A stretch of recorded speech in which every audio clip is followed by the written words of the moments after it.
What's up, gamers? Hi, Descendants, and hello, Internet. Sloop Gaming here with my thoughts from launch day for the First Descendant, or alternatively, the First Impressions. The highly anticipated looter shooter from NEXON Games was well received during beta testing, and after the final technical test, I personally wanted to experience new content after running through the same missions over and over again.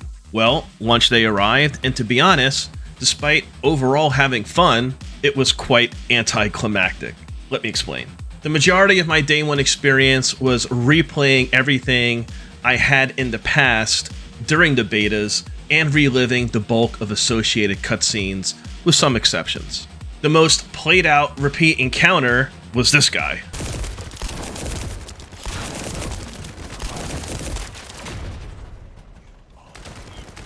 To be clear, I'm enjoying the story and overall gameplay. Like I said, it's fun and a welcome change of pace from other game titles inside the same genre. However, in conversations with other gaming descendants, the recycled loop of mission types in each playable zone and tedious grind from the early game are some noticeable pain points. I don't want to over-exaggerate, yet it felt like I was fighting Balloon Guy to cap out each zone and move on to the next. There was a spin on this enemy design later in the campaign, but I won't comment further for spoilers. There were some new quest activities introduced since beta, but overall, it was the game saying, stand in a circle and shoot these waves of mobs. Having to do the same thing all over again in a new playable field was a bummer, and supports early game campaign descriptions of being repetitive. Video games, if not specifically live service open world looter shooters, are intentionally designed to have players repeat the same activities to progress in the level and acquire loot. It's a concept we as gamers accept, whether consciously or not, in order to feel like we're actually going somewhere despite standing still. It's also a concept where the fun factor plays a pivotal role, if not the only role, in keeping players hooked to the grind. So what is the main fun factor for the First Descendant? We all have our personal preferences, but I believe overall, we can all agree how the synergy of gunplay and character abilities is at the core of having fun. On this, the First Descendant delivers and offers a variety of playstyles. I opted to select Ajax as my starting Descendant, mostly because I hadn't played him much in prior betas, but also because TFD poster girl Bunny could be easily acquired during the opening story missions, which was the case during the betas, so I had fingers crossed things would play out similarly. And they did. If not Ajax, then either Frost Queen Viessa or Bionic Boy Lepic were options. I played both extensively already, and while they are cool, Ajax was my choice, and for the funniest reason, as it turns out. More on that later. After playing through the initial story beats, oh, and by the way, big shout out to the devs who worked on the cutscenes. Very cool stuff. I wanted to check out the cash shop and customization options before moving forward. NEXON's history regarding microtransactions and respect towards its consumers has been in the headlines leading up to the First Descendant launch. So yeah, I primarily wanted to see if there were major outliers. However, a system-wide error was preventing players from acquiring the premium currency Caliber, exclusively acquired and purchased via their respective gaming platforms. In my case, I loaded my Steam wallet with funds, but the transaction never registered in-game. NEXON devs were quick on the TFD socials to update the community, and after a few hours, the issue was resolved. I appreciated the communication, and I also liked the in-game server announcements as well, but I also expect this level of transparency from contemporary studios. Now, whenever a new game is released or an existing title drops a new DLC or expansion, there's always the specter of technical issues and delays. More often than not, that specter causes crashes, glitches, and an overall inconvenience. Note, while making this video on day 2, servers were down for extended maintenance. I understand how frustrating this can be when all gamers want to do is play and have fun, but please be patient and allow the devs to work on a fix. Quote-unquote armchair opinions are fine, it's social media after all, but if you're actually looking to help, then just submit a ticket via the TFD website or wait patiently. Shitposting your grievances directly to the devs does nothing except make yourself look foolish, but hey, if it's clicks and impressions you're going after, then by all means, do you. Look, I get it, but keep comments classy and constructive. Cool? Cool. By the way, folks, feel free to join my Discord where we're building a positive community of like-minded gamers. We're chatting not just about the First Descendant, but also other looter shooter MMO RPGs. However, no game genre or title is out of bounds. There's also cool channels for IRL posting, and generally, whatever is making you happy gaming online at the moment. Hope to see you inside, and as I always say, let's level up together. Anywho, on PC, my initial day one gameplay was rarely interrupted, but I did experience some lag and latency issues, and was also kicked to the title screen a few times. PS5 players were perhaps hit the hardest, as I saw many in game chat and during my stream lament about the servers. Changing frame rate and quality worked well for some. If you had adjusted any specific settings in-game that worked for you, then please let us know in the comments. These may or may not still be useful once the current Day 2 server maintenance is complete, but the more information shared here is best for everyone to stay informed and is most def appreciated. Thank you. There was also an issue with Twitch drops being received as well as rewards for participating in prior betas. Both are still being resolved as of this upload. Again, if you have any updates, then please share in the comments or inside the Sloop Gaming Discord. Now, I'm not going to analyze every item in the cash shop and comment whether it's good or bad. That's for you as a gamer, as a consumer to decide. Everybody values things differently, especially when money is involved. TFD is a free-to-play game, and microtransactions are embedded as a source to generate revenue.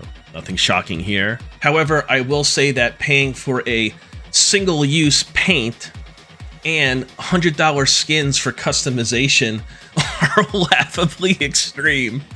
Probably more so the paint options than the high price tag skins. I don't support buying a cosmetic item in-game for one-time use. It's counterintuitive and blatantly screams, pay me to look this way multiple times. Hopefully the devs will pivot on this and implement a better system that not only gets them paid, but is also less predatory on its player base. The $100 Bunny striptease skin, I could honestly care less about. Don't get me wrong, she looks great. I'll probably buy it myself, more for my viewers than for me, but I totally get how gamers have sticker shock. What's even more funny, and I referenced this earlier, is what made me stick with Ajax while progressing through the early campaign. It was this damn panda skin that I saw, and after that I was sold. I kept laughing during stream as I cosplayed a giant panda. Oh my god. Yeah, I paid for it, but over time, the laughs I had, and will continue to have, will be well worth the cost. Again, if you place high value on an item for purchase and have the discretionary income to spend, then by all means, go ahead and spend, playa. Nobody should be judged on what they pay for in-game, especially if they have budgeted accordingly to do so. However, at a glance, when comparing the purchasing power of Caliber to other games, like Destiny or Warframe, I don't believe gamers are exposed to such high markups, especially for a skin or deluxe character, such as with the First Descendants Ultimate Bunny Bundle. The TLDR for purchasing the Ultimate Bunny Bundle is 3,000 Caliber, or about $60 US, or 5,000 Caliber, or $100 US for her Premium Bundle. Players can also farm resources and craft Ultimate Bunny in-game, but to say it will be a grind is a gross understatement. But hey, goals, am I right?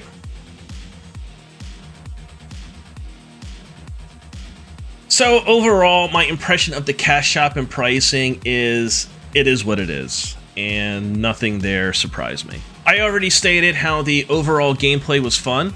The gunplay and abilities really feel good. It's also noticeable in group play when different descendants are paired together and team composition stands out. This is perhaps most significant inside boss battles and specifically inside Void Intercept missions. Void Intercepts aren't easy walkthrough content, especially when underleveled. The arena used in combat offers a lot of freedom to maneuver, and each boss is impressively designed and just fun to battle. The loot drops after victory are generous, and players can access further rewards by reconstructing amorphous material patterns to acquire specific Descendant codes and blueprints, as well as other items for crafting. FYI, amorphous material patterns can be earned in-game by completing specific missions, such as special operations. However, these mats are not guaranteed and are linked to RNG. I will say that TFD does a good job through the UI to show what materials are needed when crafting and where each material can be farmed. I also like seeing the associated drop chance percentage associated with each item.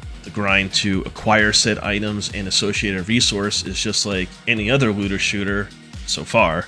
After one day, I can't say how extreme TFD is compared to another title or inside the genre. My overall RNG is horrible, so I've just come to accept everything as a grind, but shout out to the UI team for putting it all together. The upgrades from the betas to today are very noticeable and quite user-friendly. The First Descendant has many systems that work well with each other, but at first glance, it's confusing. NEXON's TFD website has some great tools to better understand how these systems work. Perhaps the greatest learning curve for new players is the modding system for both Descendants and weapons. The TFD website offers a new modding tool for your selected Descendant to prepare for any Void Intercept mission. This serves as a great template to customize to your own playstyle and inside other activities in-game.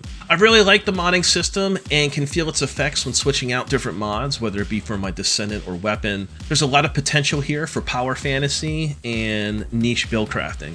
If there's something that you're finding out to be ridiculously overpowered or just fun to use, then please let us know in the comments below. Thanks. I also wanted to mention the environmental design and art style. I like the feel of each playable field, but I'm not sold yet on being fully immersed. Don't get me wrong, I'm there, but I'm just not all in yet. The vertical accessibility in certain fields is really nice, and landing successful grapples is a rewarding flex. A quick note on the grapple hook, it's fun to me. Some consider it janky or difficult to use, but for me, it feels fine. I can confirm how using the grapple at launch was way better than inside past betas. Most def a strong leap forward in design and execution, especially with the swing effect as you move forward. I hope to see more grapple improvements in the future. GG's devs. Albion as a headquarters is easy to navigate and all of its vendors deliver the goods, as one would expect. Get it? Delivers the goods? Okay then, moving on. The first impressions of the First Descendant are good. I wouldn't label the feel and gameplay of TFD bad by any means. If you're trying to compare and weigh TFD to similar titles, such as Destiny or Warframe, then good luck.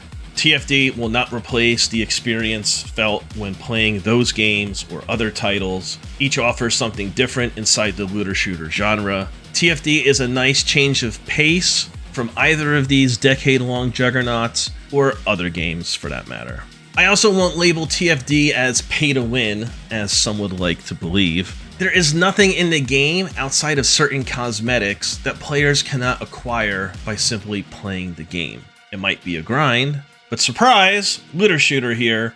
Please, for the love of the ancestors, if you can explain how the First Descendant is indeed pay to win, then enlighten us and let us know inside the comments. I believe many gamers will enjoy TFD just for its unique spin on traditional characters inside the looter shooter genre. Even more so, the quirky and fun personalities of many Descendant characters, like Bunny, will make the player base thirsty for more. We also can't ignore the overtly exposed female sexual innuendo and flattering imagery inside the First Descendant. From the fashionably fit Bunny to the voluptuous Viessa, launching the game delivers these ladies up close and personal. There's nothing graphic or explicit rendered in-game, and nothing flamboyant for male characters, but the overall imagery is strong nonetheless.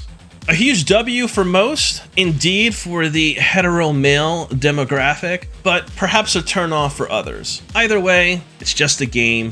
Don't like what you see, then don't play. Bunny! So there you have it, my day one, the first impressions. I know I left out a bunch of stuff, but these things just stood out to me. If there's something from the video I missed, or if you agreed or disagreed with, then be sure to let me know inside the comments. Thanks for watching, Descendants, and I'll see you in Albion. Thank you for watching. Likes and shares are kindly appreciated, and subscribe for more content. Peace.